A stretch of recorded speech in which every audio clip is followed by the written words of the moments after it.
क्या सुशांत सिंह राजपूत को मिल पाएगा इंसाफ? क्या जेल जाएंगे सुशांत के गुनहगार? हत्या या फिर आत्महत्या? सुशांत की मौत पर आचार्य मयंक शर्मा जी की बड़ी भविष्यवाणी। नमस्कार, धर्म ज्ञान में एक बार फिर आप सभी का स्वागत है। मैं हूं आपके साथ कविता राणा और मेरे साथ मौजूद है हमेशा की तरह जाने माने ज्योतिषाचार्य मयंक शर्मा जी। धन्यवाद कविता, और धर्म ज्ञान के सभी दर्शकों को आचार्य मयंक शर्मा की ओर से बहुत बहुत नमस्कार, अभिनंदन। सुशांत सिंह राजपूत बॉलीवुड का वो चमकता सितारा जिसके जाने के बाद उनका परिवार, उनके फैंस और यहाँ तक कि उनके दोस्त अभी तक सदमे में हैं।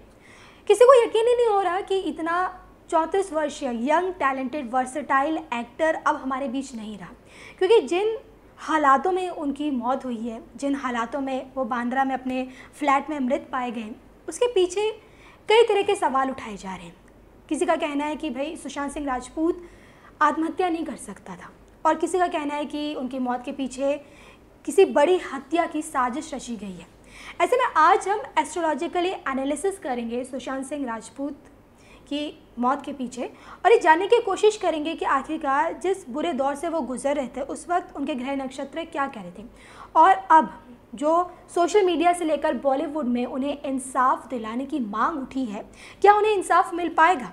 आइए इसी पे बात करते हैं हम मयंक शर्मा जी से। जी मयंक जी, मैं सबसे पहले जानना चाहती हूँ 14 जून 2020 जब बांद्रा में उनका जो फ्लैट है वहाँ वो मृत पाए गए, और जिस बुरे दौर से वो गुजर रहे थे पिछले कुछ महीनों से कहीं या फिर सालों से, क्या लगता है तब उनके ग्रह नक्षत्र क्या कुछ कहते हैं? क्योंकि मेरा भी ऐसा मानना है कि ग्रह नक्षत्र इंसान के मन को और दिमाग को सबसे ज़्यादा प्रभावित करते हैं।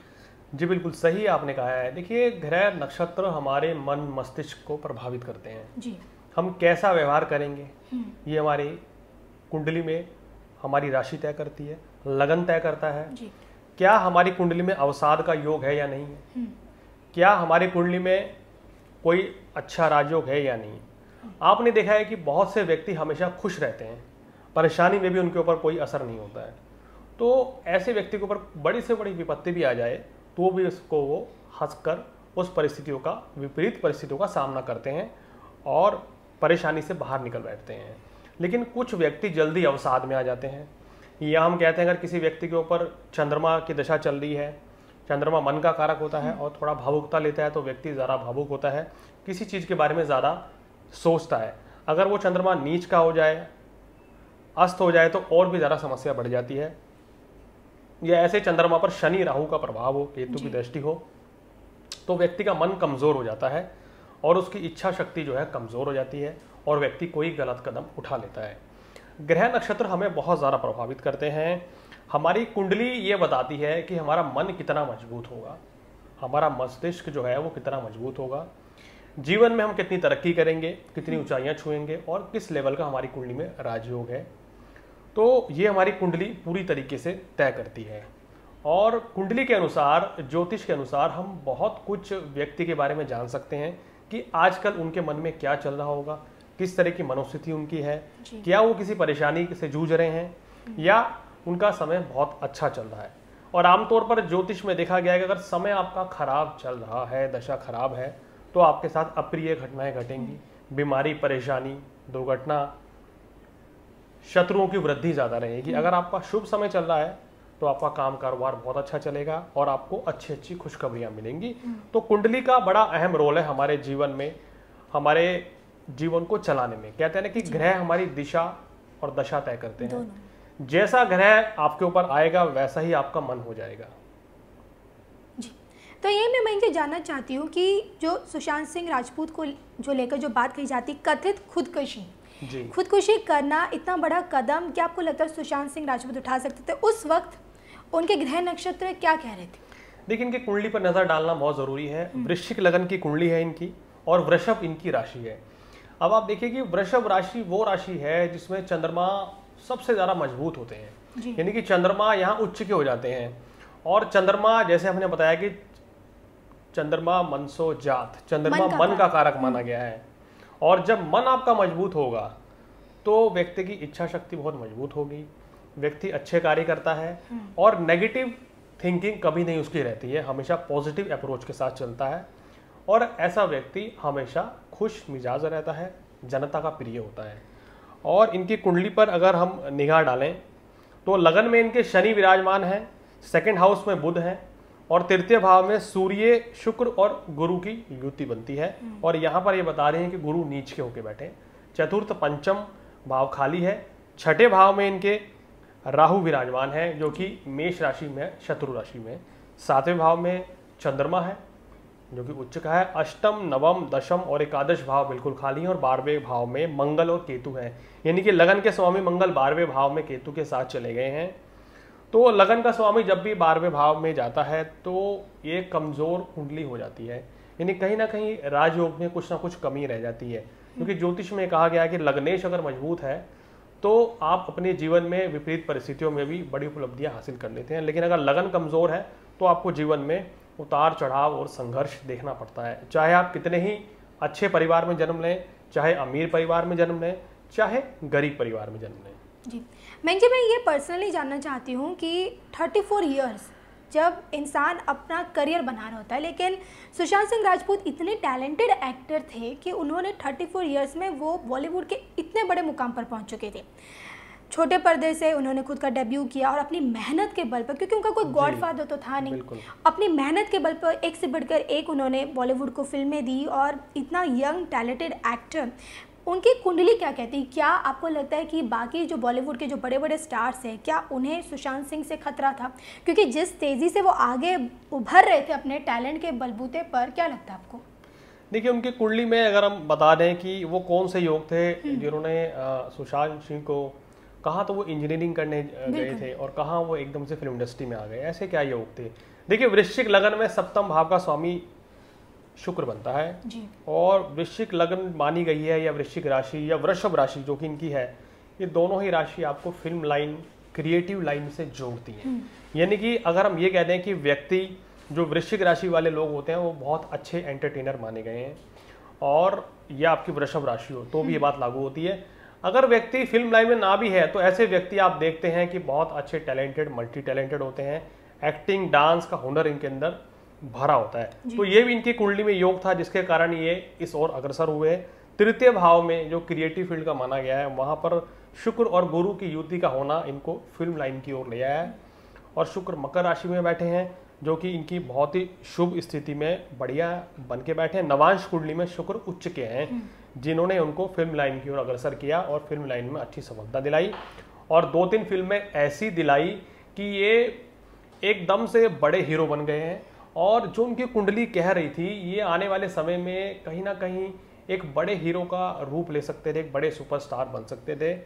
और 1-2 फिल्म्स इनकी समय जो आने वाला था वो ऐसा आता कि इनको बड़ा नाम दिलवा सकता था, बड़ा इनको रुतबा दिलवा सकता था कुंडली के हिसाब से। तो कहना चाहिए कि समय तो इनका बड़ा फिल्म लाइन के हिसाब से बड़ा अच्छा आ रहा था, लेकिन राहु की दशा इनकी चल रही है। राहु की दशा में व्यक्ति संघर्ष करता है, संघर्ष करके आगे बढ़ता है। अब फिल्म लाइन में इनका कोई गॉडफादर तो था नहीं, लेकिन ये संघर्ष के बलबूते पे आगे बढ़ते चले गए। और राहु की दशा में जब इनके ऊपर, ये देखिए आप, चंद्रमा की अंतरदशा 23 फरवरी 2019 से शुरू हुई है, तब से सुशांत सिंह राजपूत कहीं ना कहीं मानसिक तनाव से गुजरे। क्योंकि राहु में चंद्रमा जब चलता है कविता, चाहे कैसी भी कुंडली हो, कोई भी राशि हो, तो व्यक्ति उस दौरान बहुत ज़्यादा अवसाद में या मानसिक तनाव में रहता है। अब इनके जो मित्रों से पता चला है कि ये उन दिनों किसी न किसी वजह से डिप्रेशन में थे, चाहे फिल्म ना मिलने की वजह हो या बॉलीवुड में कोई किसी भी तरह की कोई कंट्रोवर्सी हो, मामला हो, उसमें ये फंसे थे, परेशानी में थे। यानी कि इनकी कुंडली तो बता रही है।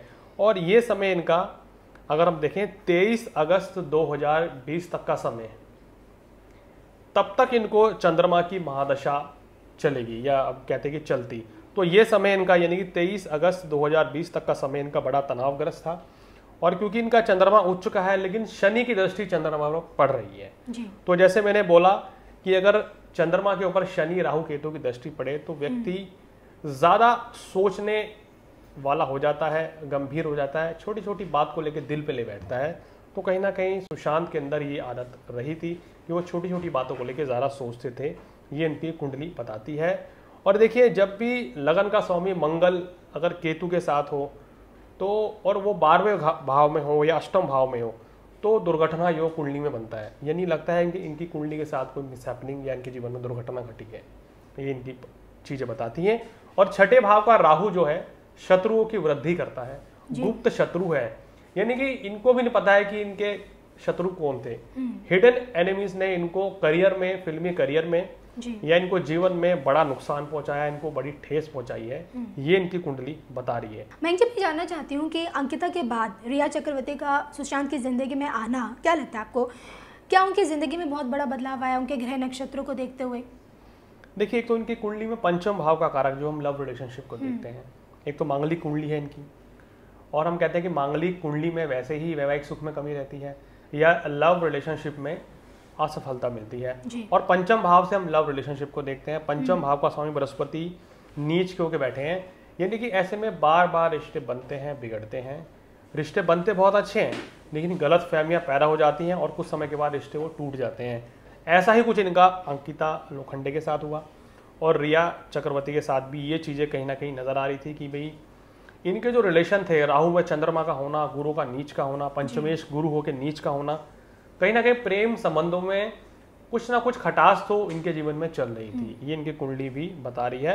और सप्तम भाव पर शनि की दृष्टि, शनि चंद्रमा को देखना शनि का, ये भी संकेत देता है कि कहीं ना कहीं इनके जो विवाह में बाधक योग बना के बैठी हुई थी या प्रेम संबंधों में खटास पैदा कर रही थी। सुशांत की मौत को तकरीबन 2 महीने पूरे होने जा रहे हैं और दिन पर दिन नए नए खुलासे इस केस में सामने आ रहे हैं। दूसरी तरफ उनके फादर का खासतौर पे रिया पर इस तरह से एफआईआर दर्ज कराना, गंभीर आरोप लगाना। तो मैं जानना चाहती हूँ, जो सुशांत की मौत के पीछे क्या आपको लगता है ये आत्महत्या थी या फिर हत्या? देखिए, ऐसी कुंडली को देखकर एक कमजोर कुंडली थोड़ी जरूर है।